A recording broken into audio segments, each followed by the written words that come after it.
Here's the question. Sabi niya rito, does my job even matter to God? If I'm not a pastor or missionary, does my 9 to 5 in sales daw, BPO, tech, or corporate have eternal value daw? Bigat to Oo nga, actually. Isa pa sa mga nakakuha ng attention namin or attention ko is, how do I serve God when I am exhausted? At work, paano daw siya makakaserve? Pagod na daw siya sa trabaho niya, Pastor. Paano ba yan? Yan. Is it wrong to be rich or successful? Ambisyon ko po ito, na kasakiman po ba ito? Yan. Guilty po ba ako sa ganyan pag gusto ko ng promotion? Welcome back! Ito po ang Part 2, Episode 2 ng PhD. Kasama po ako, Dennis Antenor Jr. At kasama pa rin natin si Pastor Cyrus po ng Alabang New Life. Welcome back, Pastor. Thank you, Dennis. Meron akong hanging question doon sa Part 1 natin. Basahin ko para hindi ako magkamali. Sige. Why do bad things happen to good people? And why do good things happen to bad people? Kasi karaniwang katanungan po to ng ating mga followers. Bakit kung sino yung mabait, siya yung nahihirapan? Kung sino yung masama, siya yung makapangyarihan at siya pa yung mas nabibless. Siya yung mas nabibless. How do we explain that? So actually pinag-iisipan ko yung tanong na yan. No? Parang, I guess, there's no parang easy way to answer that question. Kasi, one, it may seem on the outside that they're good, or they're bad, di ba? Yung kaya sa question, bakit yung mga masasama, parang sila pa yung mabubuti. But, in all honesty, I can answer that na parang, we don't necessarily know how they live, kumbaga. Yeah. Di ba? Maybe, of course, I do not parang discount the fact na parang, meron talaga nangyaring gano'n na, kumbaga kung sino yung gumagawa pa nung masama, sila pa yung parang napapabuti. Yeah. Di ba? So, I do not discount that fact. It happens. But ultimately, we have to, kumbaga, parang give account of our own selves to God when the time comes. Diba? Kung ano yung mga ginagawa natin, whether good or bad, ultimately, we'll give account of ourselves. So, mas magandang i-focus natin is, diba, how we're living. Okay. If we live, right, if we live with integrity, and then worry about, kumbaga, don't worry about those things. Okay. If in a sense. Kasi, okay. Well, I do understand the frustration na parang, hindi, ako, dito ko, kumbaga, pumapasok ako ng tama, ginagawa ko yung tama. And I consider myself good. Yeah. So, the thing is, continue to do that.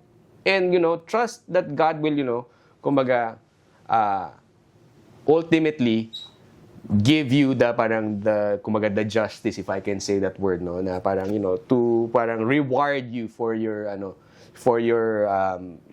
how you have lived your life. Kasi nga, minsan, di ba, ako minsan na-frustrate ako na parang, bakit sila ganun?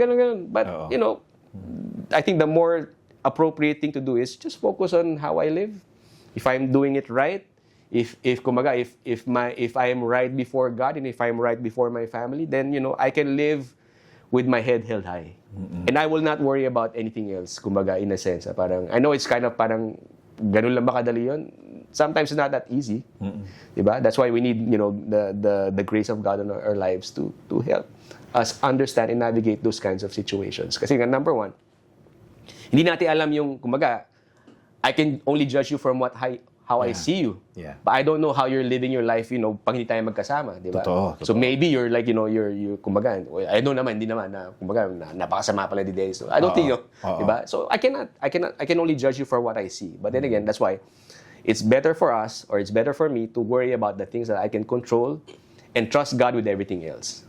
I know it's kind of like a blanket statement, but I think that's kumbaga, you will live your life na, kumbaga, less frustrated. Kasi, kumbaga, diba, naalala mo minsan pagka yung mga bata, I don't know, kasi I have a 7-year-old, or when she was younger, pag naglalaro sila with friends, diba, bibigyan ko siya sa kanya, Tapos makikita niya sa kabila na bata, merong ganun. Minsan gusto nila yung nandun, kinukuha pa nila. Yeah. Diba? So I would tell my daughter, focus on what you have. You have a nice thing. Worry about this. Don't worry about, kasi, diba, ganun. Parang, I think if I can illustrate that, and hopefully, that answers the question. Yeah. I know it's a bit, parang vague, but that's the best thing that I can Sa akin clear, Pastor, kasi I just realized with the question, tama yung sinabi mo, with the example of your kid, Pastor, na you can say these things because you're concentrating on other people, not on you, on yourself, di ba? Yeah. Parang, good thing yung nangyayari sa kanya kasi nakakonsentrate ka sa kanya eh. Yeah.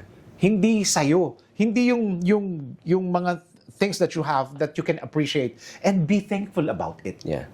Yeah. No? Hindi, minsan pa, ang nangyayari, namomonitor mo yung pagganda ng buhay niya kaysa sa pagganda ng buhay mo. Tama ba, sir? So parang, instead of like working on getting what they have that you think that you want, di ba? Kasi nga, mas lalo ka pa nakafocus on. Might as well just, we all have our own race. Kumbaga, we have our parang our own path that we need to walk into it. And I think in the Bible says that, that pay attention to how you live. Yeah. Diba? That's the best thing that you can do. Pay attention to how you live. Yeah. Now, ultimately, God will, kumbaga, have His way at the end. Kumbaga, na parang, we will all give account of ourselves. I have said, na, kumbaga, tayo sasagot kung ano yung ginawa natin sa buhay natin. True. And True. wouldn't you want na to live your life knowing that you have done the best that you have with what God gave you, to fulfill what He has for you. Yeah. So, mas magandang gano'n lang ang And focus. I also like your second point na, are you sure that He is good? Yeah. Parang sinasabi mo, maganda yung sitwasyon niya, rating siya sa ibang bansa, may mga bagay siya na gadget na wala sa'yo at nasa kanya. Are you sure that he is in good condition? Are you sure na yung health niya, yung problema niya sa baka may problema siya sa ganito, hindi lang niya masyadong sinasabi at hindi siya masyadong nagkukwento. Kasi minsan, totoo, Pastor, no? Minsan yung mga taong sinasabi natin na, buti ka pa, may ganyan. Buti ka pa, may ganon. Sometimes, not sometimes, madalas, most of the time, or always, ang reply nila, actually, hindi mo lang alam. Di ba? Di ba? May mga ganong sagot sila na mapapaisip ka, ano kaya yun? So, all the while, minsan pa sabihin pa nila, may kasama pang side comment na, sa'yo nga ako naiinggit eh. Marirealize mo, bakit ka maiinggit sa akin? Mas maganda yung sitwasyon mo. Kung alam mo lang ang buong kwento ko, hindi mo sasabihin. May mga ganyang reply. Pastor, di ba? Oo. So, tama yung sinabi mo kanina ba? Hindi natin alam na he's in good condition. And things are happening good. Kasi, hindi mo naman siya nababantayan 24 hours a day. And also, yung perspective na parang, di ba, maybe you were looking at it in the material sense. Na parang, may bagong phone, bagong kotse. Yeah. Malay ba natin kung fully paid na yun? Di ba? Di ba? So, kumbaga, installment or anything. And that's the thing with social media or, what's happening around us, di ba? It's easy to see what's on social media. And I think I've heard this saying before na parang, what's on Instagram is just like a highlight reel. It's like, kumbaga, the behind the scenes. It's not, you don't see, di ba? Pag may nagpo-post ka, di ba, you post the nicer photo or di ba, you filter everything. Di ba? So you're putting out your best foot when sometimes you don't need to do that. Di ba? What you need is like the genuine. So, di ba, minsan, someone's Instagram is just a highlight but you don't see what's the behind the scene. And if we focus too much on that, of course, you might say parang, is God against us having good things? No.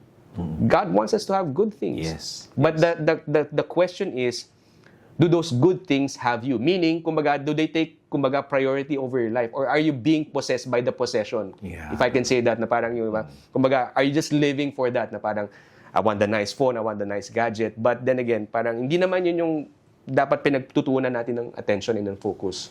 Diba? So, there's a purpose to it. There's a reason why, God wants us to be blessed. It's not just for our own selves, but it's also to be a blessing to other people. So in that way, when we become a blessing to other people, that that we can have that parang opening for them to encounter God. Sabihin, oh, asenso ng buhay mo, ang ganda ng buhay mo. What's your secret? You know what? God has been blessing me, and I want to share my blessing to you. Yeah, and that can be an opening, to help. That's true. To help people see, di ba? Na parang So yeah, so it's a matter of perspective. It's a matter of if you're gonna ask me, does God want me to have like multiple houses? Why not? As long as hindi ka kumbaga naka-tie up doon na parang you're basing your self-worth, your identity on what you have. Yeah. When in fact it should not be. You should not be defined by what you have. You should be defined on how you are and how you live your life. So, True. And sometimes pagka sinasabi natin sa tao, ikaw, good for you kasi you're successful na. Kwento ka naman. Pag nagkwento sila, hindi naman niya ikukwento yung time na successful sila, di ba, Pastor Ma? Minsan ang kwento nila, kung ilang beses sila nahirapan. Yeah. Tapos ang highlight ng kwento nila, alam mo, halos hindi na ako natulog niyan, wala nang pumapansin sa akin, wala nang naniniwala sa akin. Parang yung mga kung saan sila nahirapan, that's the highlight of the story. Yeah. Highlights, actually, of the story. Yeah. Wow. Okay. Yeah, that answers the question. Okay. That's Thank good. you. Okay. May mga questions po tayo na pinadala nyo rito at gusto ko si Pastor Cyrus to answer the question. Here's the question. Sabi niya rito, does my job even matter to God if I'm not a pastor or missionary? Does my 9 to 5 in sales daw, BPO, tech, or corporate have eternal value daw? Bigat to Oo nga, actually. The answer to that is, kasi kung lahat tayo, pastor, ano mangyayari, di ba?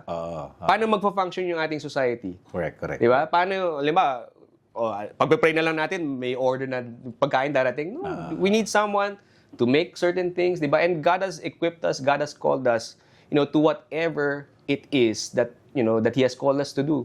And the Bible says in Colossians 3 that whatever you put your hand into, do it with all of your might. And that is giving glory to God as well. Kasi if you're, like for you, you're like a broadcaster, di ba? If you become the best version of a broadcaster, and then that's God's will for you, then you are parang walking in the will of God. Kasi that is what God has gifted you. Kasi you have the skill for that. Yung boses mo, ang ganda, di ba? And, di ba? And you have a very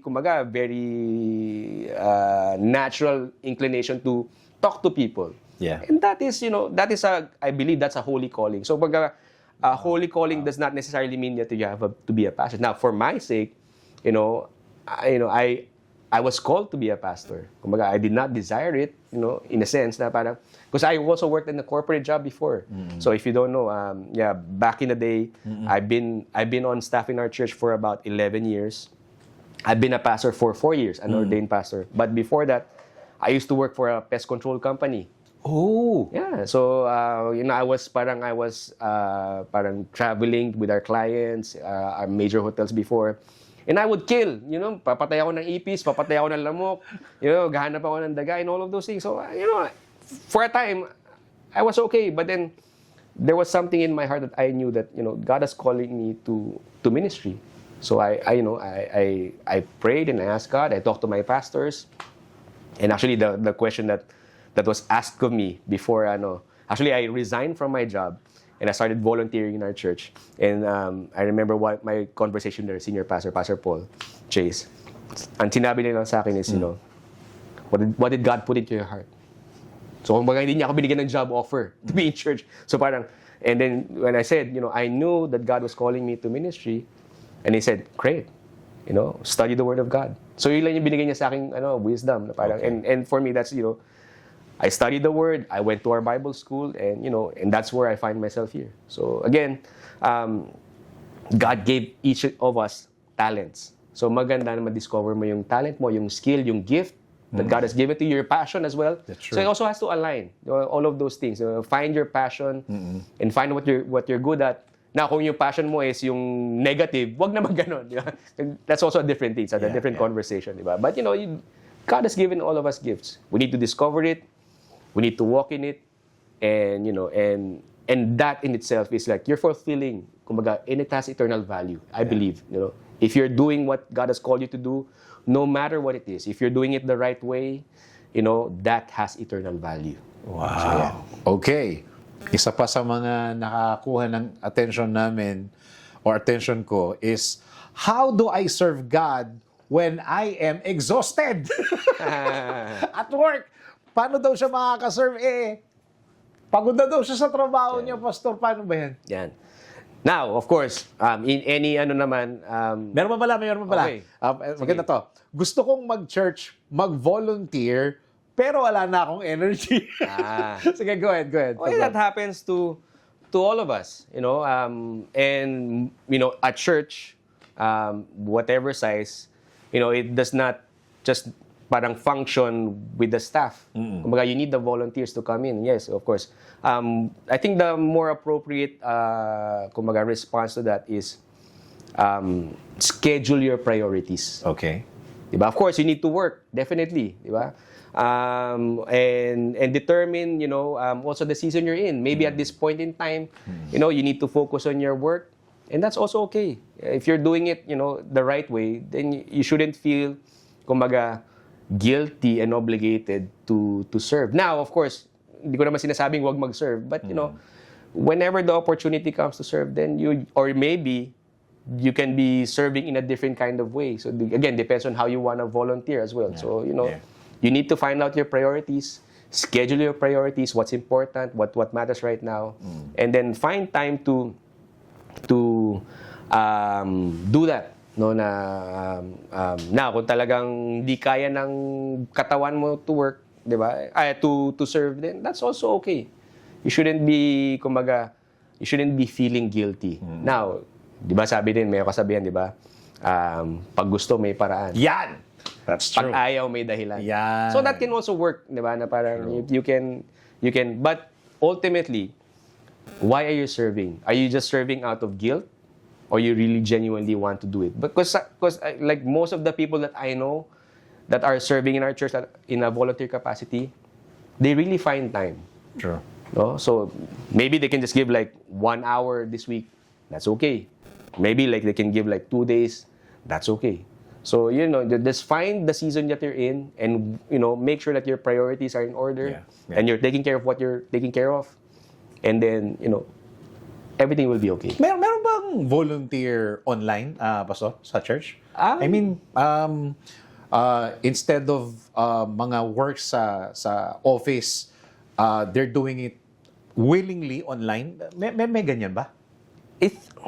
I think there are. So, in our case, for example, in our church, we do have like parang an online presence, like on a Sunday. Yeah. So, halimbawa, we do like the live stream of our church online. So, sometimes we have people that are there online that are, kumaga, engaging, or some are working behind the scenes online. So, of course, nothing beats being in the room as well. Yes, so, being, in the service, volunteering, and it gives a good feeling as well. Yeah. So, yan. So, meron naman, if I can say na ganun. True. Okay. Alam ko wala tayong oras, Pastor, pero gusto kong pasok to. Is it wrong to be rich or successful? Ambition ko po ito na kasakiman po ba ito? Yan. Guilty po ba ako sa ganyan pag gusto ko ng promotion? So again, I think the more appropriate question to ask is, what is your motivation?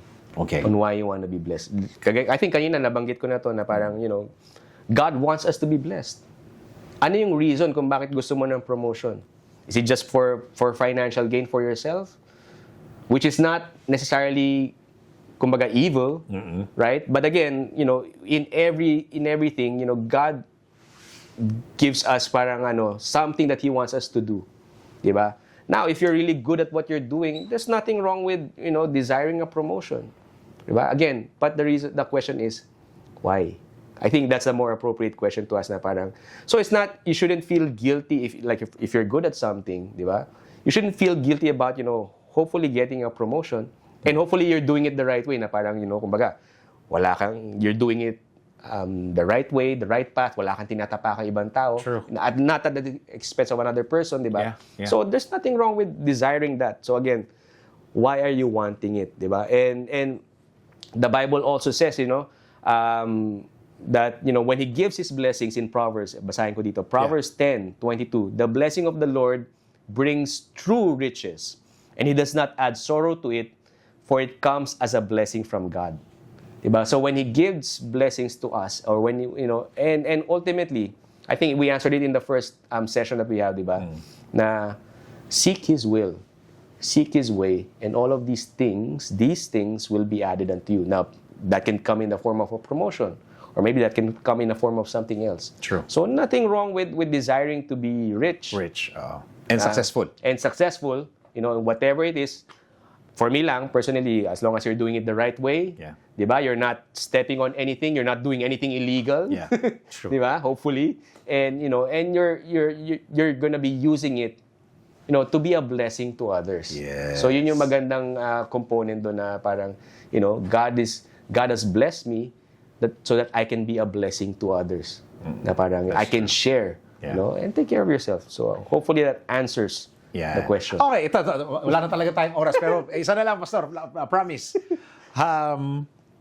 How do I tithe and save kung sakto lang po talaga yung sahod ko? Go ahead, Pastor. Okay, yan. So again, the principle of tithing, I guess, kumbaga, to cut the long story short, is it's giving God what is rightfully His. Actually, everything that we have, it comes from God. Him. Yes. Diba? So and it's only naturally right to give or acknowledge that He is ultimately our source, and that's why we give what we have. Now, in Malachi 3:10, the most popular verse, diba? Bring all the tithes into the storehouse so there will be food in my house, diba? And sabi dito in the next verses, says the Lord of hosts, if I will not open for you the windows of heaven and pour out on you so great a blessing until there is no more room to receive it. Wow. Diba? So, and again, the principle of tithing is not just about, oh God, binigay ko yung 10%, bigay mo sa akin lahat. Hindi ganun. Hindi ganun yung principle. The principle is you honor Him. Yes. God, I know that you are my source. I know right now, this is all I can give, but I choose to trust in you. Yeah. So I honor you with my possessions. Diba? Ganon. And also, there's a story in the Bible na the parable of the 2 coins of the woman. Na parang dalawa sila. Yung isa, binigay niya napakalaking amount. And then this other woman, she can only give 2 coins, which is all she had. And then Jesus said, which one of you think gave more? And they were saying, oh, ito yung nagbigay ng napakalaking amount. Yung mayaman. Oh, but then Jesus was saying, the one that gave the 2 coins gave more than that one who, kasi nga, she gave all that she had. And she was trusting that God will provide for her needs. Yeah. Now, again, it's ultimately between you and God, how you handle your maybe you need to exercise better financial, kumbaga, decisions, wise decisions. If I can say that, no, halimbawa, sasabihin mo, again, this is just an example na parang, Lord, sagad na ako eh. Yung pala, bumili ka ng bagong phone. Okay. Again, nothing wrong if you can afford it, di ba? Yeah, You need true. to make like wise decisions, financial decisions. But ultimately, trust that He is your source, and then He will give you, the ability. And also, the Bible says that God gives us the ability to gain wealth. Meaning, He gives us the wisdom and the skill, and all of these things to be able for us to acquire wealth. Now, again, there's a purpose to it. Yeah. Diba? But ultimately, the long answer to the question that you ask is, how can I tithe when I don't have enough? Is, just trust God. Honor Him with what you have right now. Honor Him with what you have. Yeah. Or maybe you need to parang, kumaga, downsize, if I can say. Again, I don't know how you're living, diba? But, kasi minsan, the perspective of enough is, kumaga, relative to another person. So, yun. Yeah. Okay, that's good. Let's end with a short prayer, Okay. Pastor. And hopefully, makakuha tayo ng another schedule dahil Meron pa siyang hindi nasasagot dito, 50 pa. Ganun ba? 50 pa. Okay, go ahead with Sige. our short prayer. Alright. Pastor, go ahead. Again, Panginoon, maraming salamat for our time together. And I pray for everyone that is watching today or however they're watching this video. And I pray that na kayong patuloy na kumilos sa kanilang buhay. Continue to show them your will and how you love them so much, that you have a divine plan and a divine purpose for everyone. And I speak a blessing upon everyone today, that they will get to experience all of the things that you have prepared for them, God. I thank you for our time together, and I bless our time together. And I thank you for Dennis as well. In Jesus' name, amen. Amen. Pastor, thank you for your time. Thank you, Dennis. Salamat. And hopefully, makakuha kami ng another schedule. Sure. Schedules. Schedules ba? Sure. Maraming salamat. Thank you, guys.